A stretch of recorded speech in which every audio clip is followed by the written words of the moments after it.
S'intéresse à la fièvre typhoïde, une maladie qui était plus fréquente pendant l'hivernage et aujourd'hui elle est endémique dans les zones tropicales. Elle est favorisée par le déficit d'hygiène. Autre caractéristique de la fièvre typhoïde, c'est qu'elle a exactement les mêmes signes que le paludisme, ce qui est source de confusion.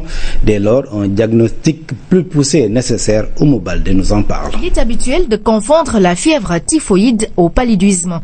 Normal, puisque les deux infections ont tous les symptômes ou presque en commun.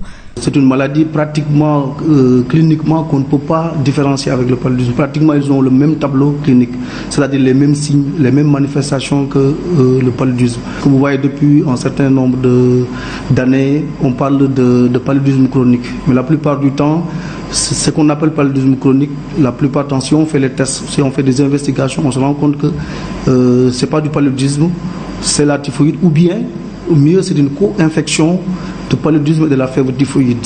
Parce que cette co-infection, depuis un certain nombre d'années, on commence à le voir au Sénégal.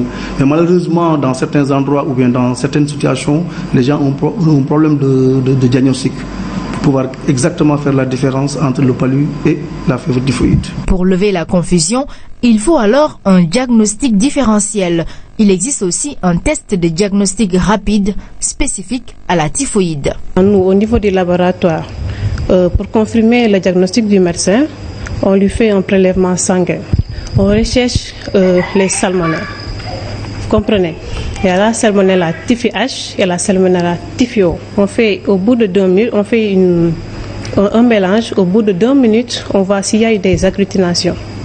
Maintenant, s'il y a des agglutinations au niveau des cercles, on va noter là où il y a des agglutinations. Agglutinations, c'est comme s'il y a une séparation du réactif et du sérum.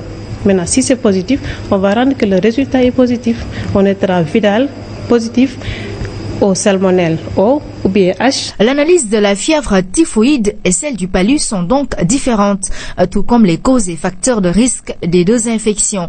En levant la confusion, cela permet de prendre en charge spécifiquement la fièvre typhoïde.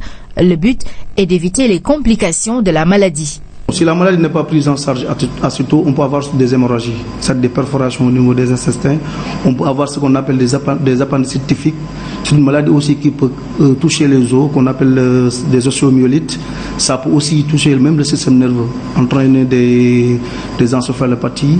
Donc c'est des complications atroces et souvent, s'ils ne sont pas pris en charge correctement, peuvent entraîner la mort de l'individu.